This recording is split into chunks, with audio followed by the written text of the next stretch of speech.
But I guess to be fair, okay, starting this off right now, I will say this: every one of us loves Jim Ross. Yeah. Okay, we all very much enjoy Jim Ross's work in the past, and Josh Barnett's fine too. But this was not Jim Ross's finest hour. Yeah, he got a lot of heat for that. He was not very great. I mean, he was okay, but Jim was just there just to do a favor. You know, Jim Ross lately, it's kind of felt that way in a lot of things he's done lately. Not that it's been bad, but it just seemed, I guess, more phoned in. I don't want to say it's phoned in because I don't think that he was. No, I don't think he phoned in anything. But it's just, I mean, I don't want to say like too much because obviously we know what happened to him earlier on in the year where he lost his wife and all that stuff. So that's probably like affecting. But like, even before all of that happened, like I would say. Yeah. I mean, maybe it didn't help much. Oh, I'm sure. But I'm actually surprised he kind of like cracked a joke about it. Oh yeah, he did. Yeah. I mean, he probably didn't want to like dwell on it too much. He probably wants to continue his life, and probably his wife didn't want him to dwell over it too much. But I mean, I mean, like he's getting older. You've done it for so long. I mean, at some point, like even if you still do enjoy it, you don't really have the same zest. And it depends. Like when you're not like WWE, you're in it week to week. You're in the storyline. You have like to... now, like with the New Japan thing, like it's not as I would say it's probably you're not as in it as you were when you were covering WWE week to week live. If they put, you could have, because the dynamic of Josh Barnett and Jim Ross is very simple. Jim just made fun of shit and just kind of like didn't know too much. He was like, I mean, he knew stuff, but he didn't know too much. He wasn't, like, invested in the product. You would think he'd know it a little better, though, because he's been calling it with Barnett for... in a studio. Even still. Not really, like, even live. Still, you've been calling a lot of these guys for the last... How long has he been there? For the last year and a half? Yeah. I mean, it's different when you're live, because you're not, like... Oh, for sure, yeah. He probably watches the matches ahead of time or something like this. There's got to be preparation to go along with watching that stuff and then calling it on Axis. Yeah. But as opposed to live television, it's a whole different animal, I think. Yeah. And from what I gathered on both nights, Josh Barnett was just really trying to keep it straight, trying to really call it down the middle and call it like and he knows stuff. He's not, he's pretty in the know about these things. And Jim was just like, well, that's dumb, or that's stupid, or that's weird, or it's just like little, like he's shooting the shit, like he just had a beer and he's calling a New Japan show, and that's not exactly what we want to hear on the first U.S. special because this is their first time over here, and we don't want that. Like I would have rather just heard the Japanese version because at least they are invested in this product. I mean, I get that they did it on Access Television, so you wanted to have their announcers, but. I don't know why they didn't have... You could have just had Don Callis. Don Callis and Kevin Kelly call it. Or you could have had Barnett and Callis. I mean, they're both analyst guys. They're both analysts, but I feel like Josh could have did the play-by-play and Callis could have just done color. They would have been fine, Yeah. Josh was good. Jim was just... It just felt like Jim. Yeah. It was what it was. That was it. I hadn't really watched the New Japan show on Access since Jim Ross took over because I had already seen, by the time they got to where he was, I'd already seen all that shit live, so I didn't need to watch it again. Yeah. So, but I don't know what he was exactly like, but other than the audio or the issues, clearly Access doesn't do live television very much. Yeah, no, it was. It seemed a little amateur hour. It was very campy at times. Yeah. You had a lot of issues, but. Other than that, I mean, the work was fine. The work was great. Everyone did great. I mean, it's New Japan. I think it was a net positive, but there were issues, drawbacks, but you could tell that there were issues with Axis. Like this is Axis's first time doing this. They've never really done a massive live show. I personally don't think that anything was so glaring that it would have drove fans away. No, I think it mostly did its job to attract. Fans and put on a good show. New Japan could have no commentary. We'd still watch it. Yeah. I mean, literally. I when I watch the stuff that's just Japanese. Yeah, I just turn the volume down and I'll play music in the background or have like TV going in the background and just watch the match. Or you could just listen to you don't even need to know what they're saying. You just know that this shit is serious and shit is going down. If you follow it week to week and you have a good idea of how pro wrestling works, the commentary always helps, but you don't need it.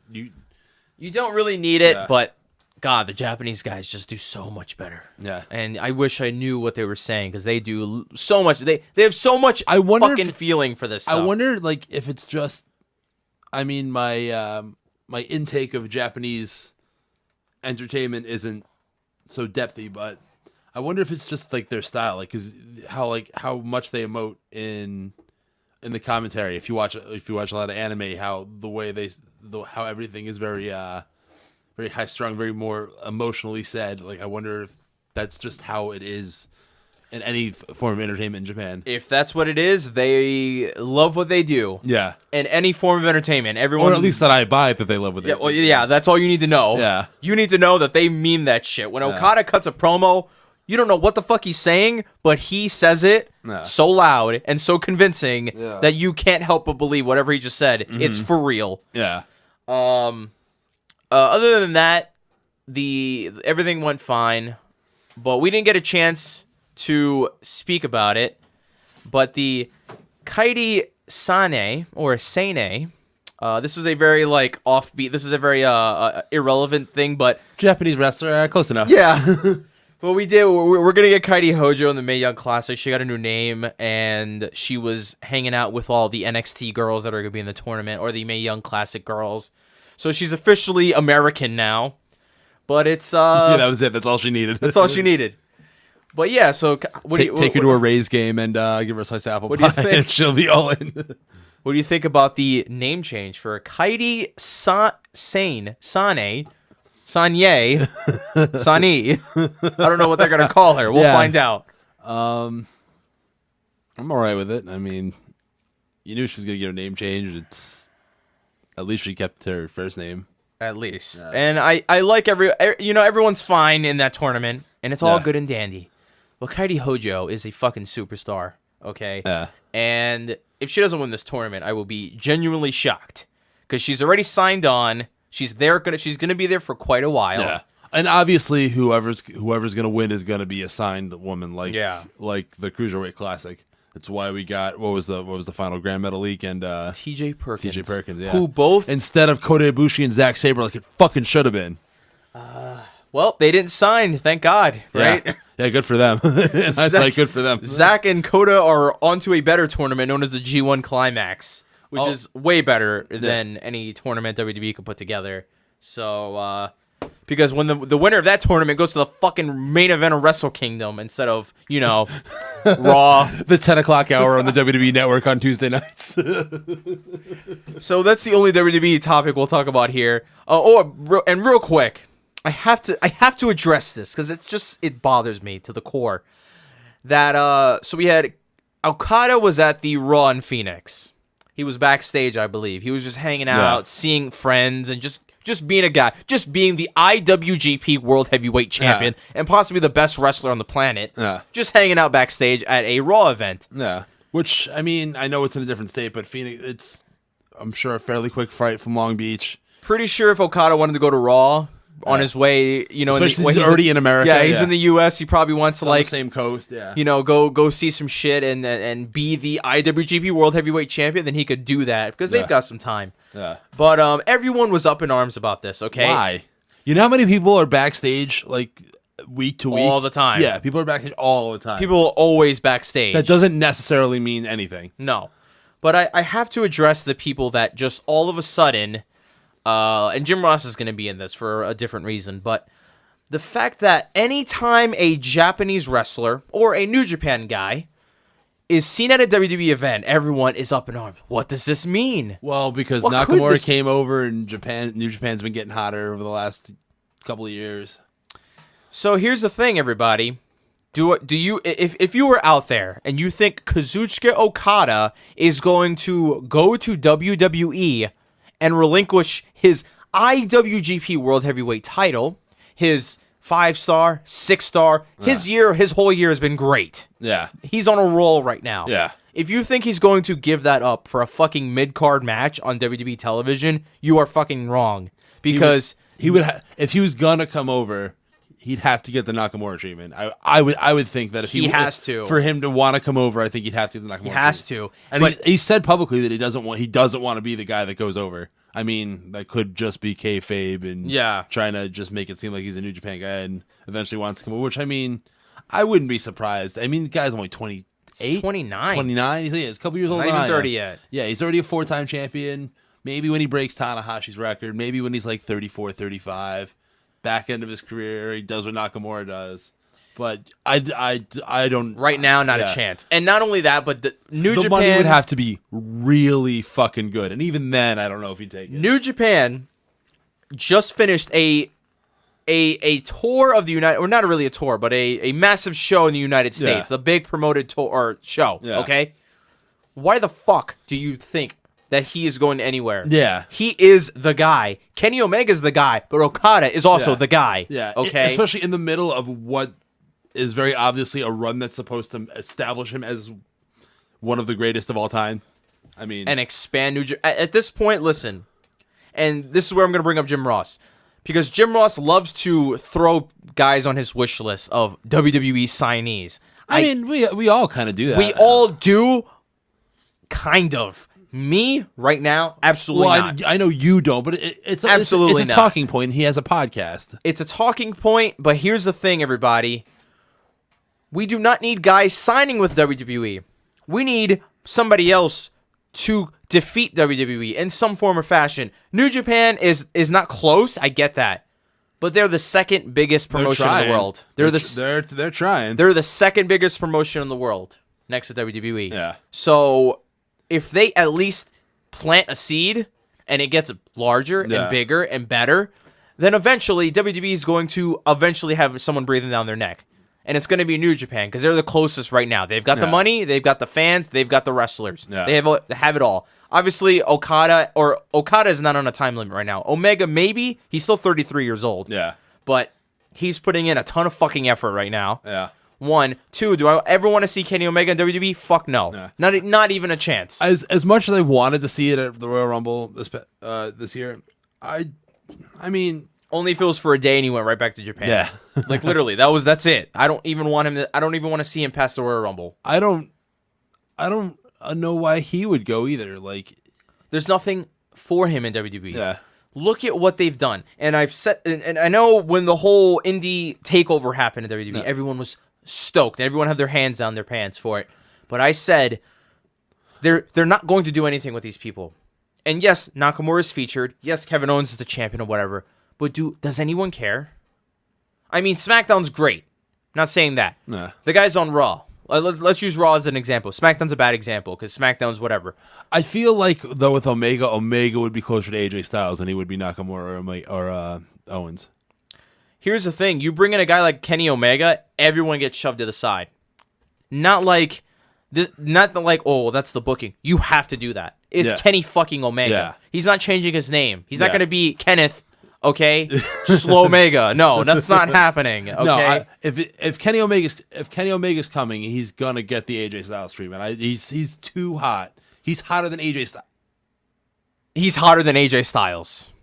Yeah, and he's hotter than AJ Styles when AJ Styles came in. I will say that, and the reason I will say that from a wrestling perspective, Kenny Omega has had the most ridiculous amount of awesome matches this year. Yeah. So is AJ. AJ's fine, but AJ is wrestling Jinder Mahal on SmackDown. Does anyone give a fuck about that? Yeah. We love AJ, but I'm just comparing. I'm not comparing AJ Styles now to Omega now. I'm comparing Omega now to AJ Styles when he left and came to WWE. Oh. Well, AJ was hot, but I think Kenny has a whole different goal. Yeah, I mean, AJ already had the 2 title reigns, but Omega's coming off of 2 stick-star matches.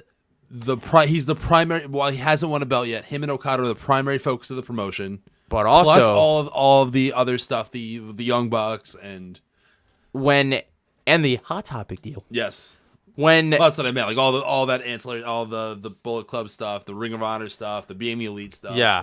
When AJ came over, he was 38 years old. Yeah, he'll be younger too. So Kenny was 31 at the time. Okay, yeah. They were 7 years apart in age. So right now, so at that point, AJ's like, I'm getting old.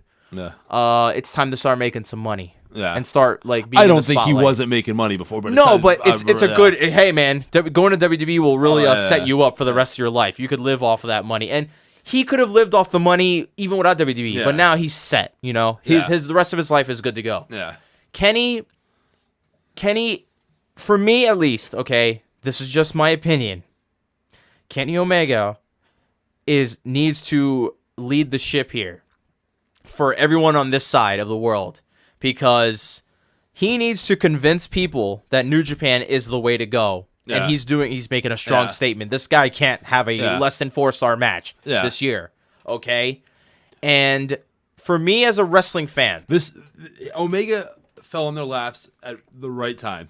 He's the right personality for the time that they're trying to expand to the English-speaking markets, primarily America. A guy who could do both. He could speak both languages. He's very relatable. He's a fucking nerd. Yeah. He plays video games. He's very likable. And what do you know? He's one of the best wrestlers on the face of the earth right now. Him and Okada are number 1 and 2. Okay? Yeah. And if they're not number 1 and 2 on PWI this year. Yeah. That's a travesty. And right now, I love Roderick Strong. I love Kyle O'Reilly. I love Zack Sabre Jr. Right now, Kenny Omega is number 1 for me. None of those guys are doing a damn thing at the moment. Not right now. Kenny Omega is the number 1 wrestler in the world for me. I love Okada. Okada's amazing. Yeah. But Kenny is relatable for us, because obviously we speak English and we're both we play video games. So I mean, he's very relatable to us. I think Omega's better than AJ Styles. Yes. Yeah. I love AJ. Yeah. But Kenny AJ is phenomenal. Like, I don't even mean that like as a pun on his fucking obviously. AJ is phenomenal. Omega, I think, is just a cut above. Omega puts in AJ right now is great for the amount of time he gets. Yeah. Like a quick match, 20-minute match, he can knock it out. I'm sure AJ can go 60 with Okada and put on. I don't doubt that. Put on almost as good of a match as Omega, but Omega is such a more dynamic personality. Yeah. That makes him that cut above. And not only that, but he is a great talker. That's what I'm saying. The personality, everything that goes into that. Kenny's the total package right now, and that's why he is definitely number 1 on the list right now. The best wrestlers for me in the world. But other than that, here's hoping they expand, because God only knows I don't give a fuck about WWE. I love AJ. I love Nakamura. I couldn't. SmackDown and NXT is the only thing I care about. Raw sucks. Yeah. And I might not even watch the SmackDown pay-per-views anymore. Even SmackDown's starting to lose it for me. Like, I love the talent that's on SmackDown. I don't hate the show, but it's just. But the one thing that's ruining WWE, and it's understandable, but for us, at least for me, maybe you too, it's not working out. And the fact that you have AJ, Nakamura, hell, even Dolph Ziggler. Why not? Throw him in there. Fucking Tyler Breeze and Fandango. You have Jinder Mahal as your champion. I get it. I totally understand why. But we believe in talent having the belt and actually good wrestlers having the belt, not gimmicks. I largely agree with that, but I understand why they do it with Mahal, and I think it could work. I don't think that that's the problem. The problem is the 50-50 booking, the writing, the very inconsistent booking, the stupid things that Vince McMahon insists on putting in these shows. And speaking of Vince, I have to ask you something. What do you think about Vince McMahon hiring 800 writers, but yet he makes the final decision? What's the fucking point in that? It's an incredible waste of money for an supposedly incredibly smart businessman. It's a massive waste of money. Why? If you want your shit to get across and you have the final say, and you're gonna, as I've heard a lot of times, him rewrite the script of Raw like 2 hours before the show starts, just do it yourself. Yeah, save the money. Just book it yourself. Just do it yourself.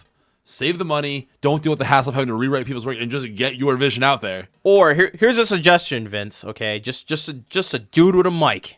Okay, have Jamie Noble and fucking Fit Finlay at your side. Have them stooge and you guys just write everything. That's it. You need a small team of guys. Yeah. You don't need a row of fucking writers That's who come up with these people get paid to come up with too many cooks, man. Too many cooks. They have a group of writers to come up with kendo on a pole. Yeah. That's what they get, Yeah. right? Why? Why even try? Yeah. Okay? And I totally disregarded Jimmy Jacobs. Put Jimmy in there. Jimmy's awesome. Yeah. But like it's just the fact that it's you're a gonna waste have of money. Yeah. It's Small circle. Too many cooks. He has too many cooks in the kitchen. Nothing productive is getting no, because or that's worthwhile. Because wrestlers are having writers come up to them to tell them shit. Yeah. Like, why? Yeah. Like, why does that even have to happen? Yeah. Why does somebody have to come up to you and go, here's what you're going to do and say and how you're going to act? Why? Yeah. And in this very forced, I forget who made this point. It's not exactly an original point, but it's something I've thought of before and largely agree with. I think it might have been Meltzer, but they're talking about how the language that they use in these scripted promos is so, it has nothing to do with like the actual character, that it makes it seem so forced and unbelievable. Well, it's not even that. No one says this shit. Yeah, that's what I'm saying. The vocabulary used is... If you tell someone to go out, give them a bullet point, you're pissed, you're mad, go out there and be mad. Yeah. Someone will come up with... If they are talented, they will come up with something. If they can't come up with anything, don't use them. Fuck them. Fire them. Why you have them? Yeah. You know? If you could cut a promo on your own and talk, you're fine. I mean, you're already sending guys out there, and if they don't get over with the scripted promos, you're cutting them anyways. Why don't you just let them go out there on their own and try it? Like, I mean, I get... Corporate wrestling doesn't work. Those two words never go together. Corporate wrestling is not a thing that should happen. I don't even think it has anything to do with being corporate. New Japan is corporate. Ring of Honor is corporate.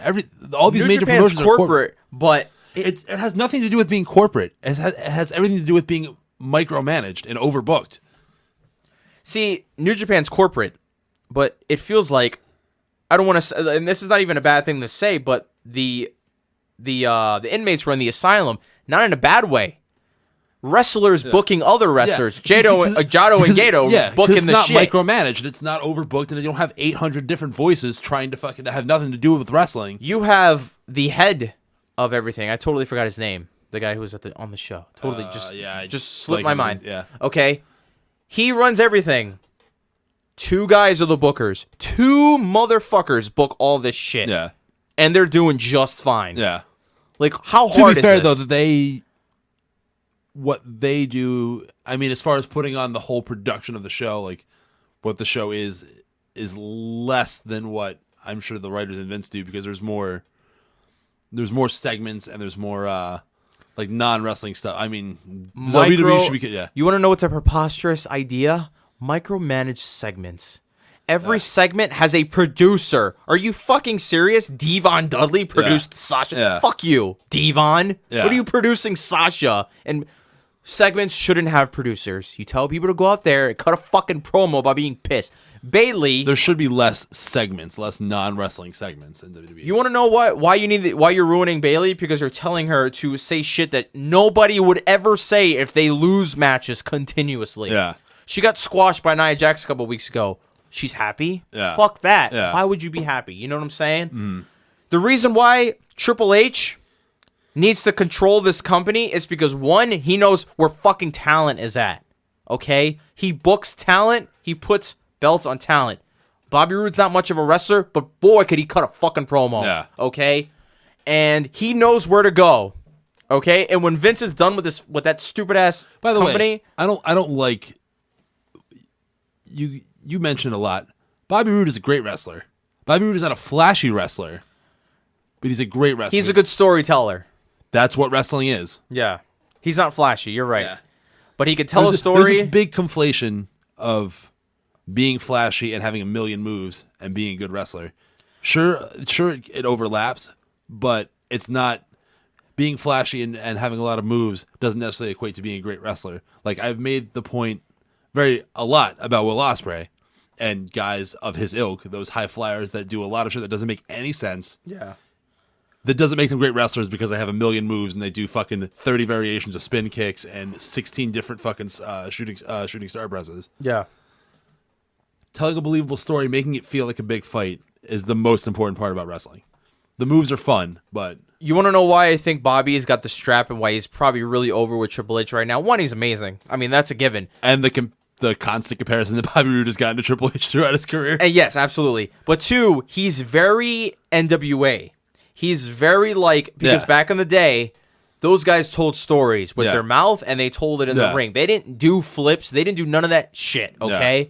They went out there and they told a story and they made you hate them and they fucking pissed everybody off. That was the point. Yeah. That's what Bobby Roode, he's very old school. He's a very 1980s type of wrestler. So that's probably why everyone loves him. One, and two, Triple H probably has a hard on for him because he's really, really good at that. But Triple H, God, please, Paul, please take over this company. Please. Kill Vince. I don't care what you have to do. Right, let's not put that up. No. Come on. All right. It needs to happen because unless you want to see Roman Reigns have every belt in the company, including the Divas title, then that's not going to stop anybody. Roman Reigns is a good talent. There's a lot of positives about him for like the limited ring work and the shoddy babyface promos, but he's so forced and he's another scripted guy. Let him go out there. Let him be a heel. Let him say shit on his own. I think if Roman Reigns is given that opportunity, he would excel. I saw another guy that got the same treatment, John Cena. Somebody on some Facebook wrestling talk page I follow, part of, was asking about if John Cena went to Japan, would all you guys finally start to miss him? And I'm like, I know this is probably an unpopular opinion, and his whole 5 moves of doom and stuff, but that's like everybody in WWE, to be honest. But if John Cena went to Japan and was not a corporate mascot, he'd probably be way better. John Cena and Okada would be number 1 and 2. John Cena and Okada would be Wrestle Kingdom worthy, top-notch stuff. And not only that, but hey man, if fucking Juice Robinson could be a much better wrestler and a way better talent over the course of a year, John Cena could probably learn a lot of stuff, get taught how to do a lot of things and how to work, and he'll be just as good. Okay? John Cena is stuck, is obviously trapped in this. It's not even in not knowing how to work. These guys know how to work. John Cena's been in the business for 17 years. No, but it's 15 years. If he's more than that. If you don't even need to rewrite the script with John Cena, you just need to point him in a direction, and he'll probably take it over from that. A lot of people judge these guys on what they do in WWE. You got to remember that WWE is so micromanaged and so scripted, and they have to do a certain way. I'm sure these guys have been wrestling for almost 2 decades. John Cena can go out there and put on a really good match. He knows how to work a crowd. He knows how to tell a story in the ring. John Cena, with the reins pulled back and allowed to put on an amazing 30, 40, 50-minute match, I think he would excel. I mean, again, another guy, not a flashy wrestler, but a guy who knows what he's doing in the ring. And obviously with WWE, I mean, when you come up with a WWE system, you're taught one thing.